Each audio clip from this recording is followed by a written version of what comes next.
اگر یہ کہا جائے کہ اپنے سیاسی اختلافات، پارٹی کے اندر کے اختلافات کو باہر نکالنے کی بجائے یا اپنے حریف کے خلاف اس کو سٹرنتھ بنا کر استعمال کرنے کی بجائے اگر پارٹی ایک دوسرے کے خلاف ہی شروع ہو جائے اور پارٹی کے ممبران ایک دوسرے کو ہی نیچا دکھانے کے پروسیس میں پڑ جائیں، تو کچھ ایسا ہی ہوتا ہے جو کہ اس کے اندر آپ کو نظر آیا اس آڈیو میسج کے اندر۔ یہ اپیرنٹلی پی ٹی آئی کا جو ایک سیاسی واٹس ایپ گروپ ہے وہاں سے یہ آڈیو لیک کی گئی، اب زبان زد عام ہے اور یہ برہمی کا اظہار کر رہے ہیں سیکرٹری انفارمیشن پاکستان تحریک انصاف شیخ وقاص اکرم صاحب، اور وہ یہ برہمی کا اظہار فرما رہے ہیں عالیہ حمزہ صاحبہ پہ، جو کہ چیف آرگنائزر ہیں پاکستان تحریک انصاف پنجاب کی۔ یاد رہے عمران خان صاحب نے انہیں یہ عہدہ دیا ہے، اور ایک بڑی تعجب کی بات یہ ہے کہ 2 دن قبل جناب علی امین گنڈا پور صاحب پارلیمنٹیرینز کے لاؤ لشکر کے ساتھ لاہور تشریف لائے، ایک فارم ہاؤس پہ جو کہ مرزا افریدی صاحب کا ہے، وہاں پر انہوں نے ڈنر کیا، پھر وہاں پر کوئی قوالی کا فنکشن تھا وہ ہوا، اس کے بعد اگلے دن پریس کانفرنس ہوئی، لیکن عالیہ حمزہ صاحبہ کہیں نظر نہیں آئیں۔ جب دریافت کیا گیا تو سلمان اکرم رائے صاحب نے کیا فرمایا، ذرا سن لیجیے۔ دیکھیے عالیہ حمزہ بی بی کے آج اور پروگرام تھے، میری کل ان سے بات ہوئی، انہوں نے ایک اپنا پروگرام مرتب کیا ہوا ہے پورے پنجاب کے، آج وہ دورے پر ہیں۔ میں نے ان سے گزارش ضرور کی تھی کہ اگر ہو سکے تو وہ آئیں، لیکن وہ اہم کاموں میں مشغول ہیں۔ ایسا نہیں ہے کہ وہ کسی ناراضگی کی وجہ سے نہیں آئیں یا ان کو بلایا نہیں گیا، ان کا پہلے سے ایک مرتب پروگرام تھا، اس کے تحت وہ آج کام کر رہے ہیں۔ بات سمجھ میں آتی ہے، سیکرٹری جنرل تحریک انصاف یہ فرما رہے ہیں، لیکن کچھ دیر بعد عالیہ حمزہ صاحبہ کا ٹویٹ آیا ان کے آفیشیل ایکس اکاؤنٹ سے، جس میں وہ فرما رہی ہیں ویسے تو میرے تک پہنچنے والی کچھ اطلاعات کے مطابق میں پچھلے 2 دن سے بہت مصروف تھی، ایسی مصروفیات جن کا شاید مجھے بھی علم نہیں تھا، کیا کوئی روشنی ڈالے گا؟ وزیر اعظم عمران خان کی رہائی کے لیے کس لائے عمل کا کل یا آج اعلان ہوا ہے؟ تحریک کہاں سے اور کیسے چلے گی؟ 15 اگست کے مقابلے میں 90 دن کا پلان کہاں سے آیا ہے؟ اگر آپ میں سے کسی کی نظر سے گزرا ہو تو میری بھی رہنمائی کر دیں۔ فوکس اور نشانہ صرف وزیر اعظم خان کی رہائی، نعرہ صرف ایک ہی، ڈٹ جاؤ یا ہٹ جاؤ۔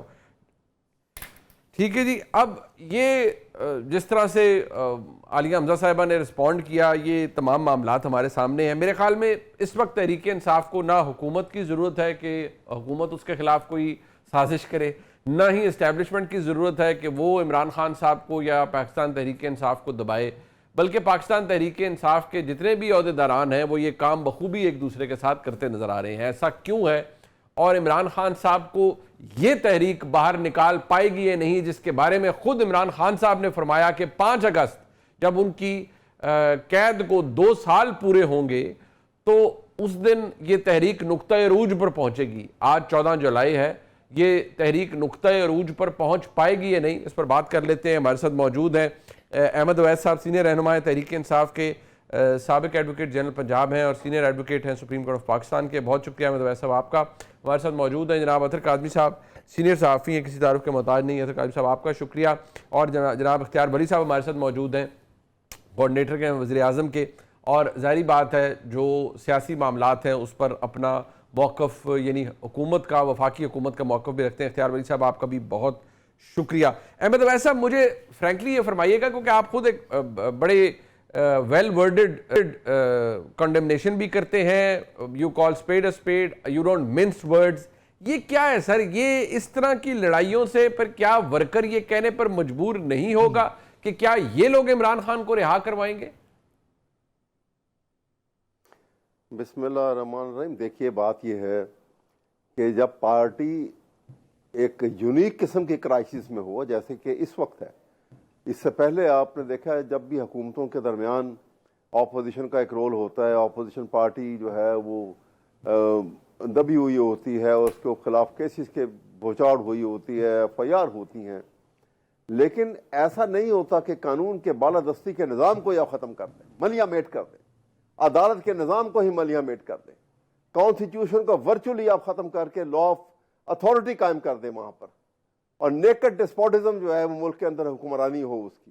آپ نے جو ٹرائی کاٹمی آف اتھارٹی کے بنیاد کے اوپر ہمارے 3 پلر ہیں کہا جاتا تھا پاکستان کے آئین کے، تو ورچولی اس وقت جو ہے وہ عدلیہ کا پلر اس کو گرا کر اس کی جگہ اسٹیبلشمنٹ کا پلر کھڑا کیا جا رہا ہے۔ تو ایسے حالات میں آپ کہیں کہ جب ہر طرف سے ایک پریشر ہو، ہر طرف سے अनलीस्ट फोर्सेस जो हैं वो इस काम पे लगी हुई हों, तो एक पार्टी जिसका कोई इतनी बड़ी एजुकेशन पॉलिटिक्स का बैकग्राउंड भी नहीं है और ऐसी खतरनाक किस्म की क्राइसिस का एक्सपीरियंस नहीं है, तो ये बातें जो हैं होती हैं। लेकिन एक बात अभी भी पॉजिटिव है, वो ये है कि तमाम के तमाम इमरान खान की हद तक और उनकी लीडरशिप के ऊपर एतमाद है सबका, और उनकी वहाँ से कोई भी कॉल जब आएगी इस सिलसिले की जो है प्रोटेस्ट की, तो इंशाल्लाह ताला वो प्रोटेस्ट बसात एहतराम क्वेश्चन है कि सर, बसात एहतराम जो आपने फरमाया ठीक है, प्रेशर बिल्कुल है, ये कोई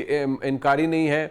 अदालती निज़ाम क्या बिल्कुल तमाम तर जो इस वक्त जो मुख्तलिफ दबाव है उससे क्या पाक है? बिल्कुल आप दुरुस्त फरमा रहे हैं, बिल्कुल पाक नहीं है, बहुत से मसाइल हैं। लेकिन ऐसी सूरत हाल में यकसुई के साथ बेशक इमरान खान साहब को अगर उनकी तकलीद नहीं करेंगे तो फिर इन सब का काम क्या है? इमरान खान साहब के बगैर पार्टी में है कौन? सबको उन्हीं के गिर्द घूमता है क्योंकि वो पिवट है। लेकिन सवाल ये है कि ऐसी सूरत हाल में कम से कम यकसुई के साथ कोई बात तो हो। ये तो सारे एक दूसरे की टांगे खींचने पे लगे हुए हैं। अब आप सिर्फ ये अगर नोट फरमा लीजिए कि इमरान खान साहब फरमाते हैं कि 5 अगस्त को नुक्ता अरूज पर होगी जो तहरीक है। वो गंडापुर साहब पहले आते हैं, वो तकरीर करते हैं और कहते हैं 90 दिन मैं दे रहा हूं, उसके बाद आर होगा, या तुम रहोगे या हम रहेंगे, इदारों सुन लो, फलाना सुन ले, फलाना सुन ले। थोड़ी देर बाद वो फरमाते हैं नहीं ये तो डेडलाइन मैंने अपने आप को और पार्टी को दी है।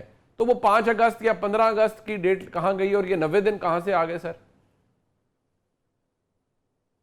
मैं यही आपको सामने अर्ज कर रहा हूं ना कि देखिए गंडापुर साहब का पॉलिटिकल एक्सपीरियंस क्या है। कभी आपने ये देखा, कभी इस चीफ मिनिस्टर बनने से पहले वो किसी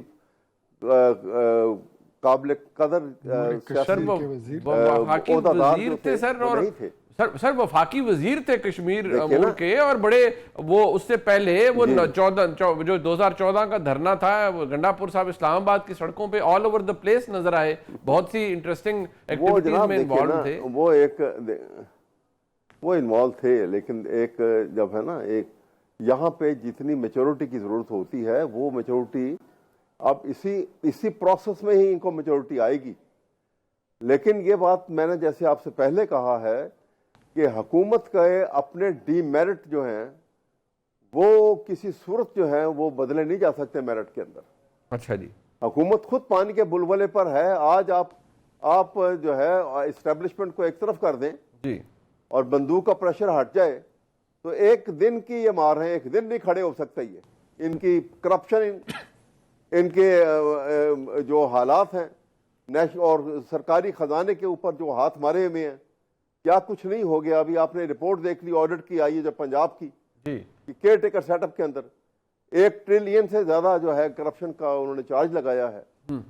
तो हालात तो इतने खतरनाक हैं और मुल्क का किस हाल में, एक तरफ आप कहते हैं कि जी हमारे पास पैसा नहीं है, हालात बहुत ख़राब है, मुल्क के अखराज जो है हमारे पास आमदन नहीं है, कोई फॉरेन एक्सचेंज नहीं आ रहा, हमारी एक्सपोर्ट जो है वो इंपोर्ट की निस्बत बहुत कम है। लेकिन दूसरी तरफ आप कभी देखिए तो सही, पार्लियामेंटेरियन की तनख्वाहें कहाँ से कहाँ पहुँचा दी। कैबिनेट, फेडरल कैबिनेट की तनख्वाह जंग के दिनों में मोदी ने कहीं कह दिया कि जनाब पाकिस्तान के पास अब पैसा ही नहीं है, जंग क्या लड़ेगा।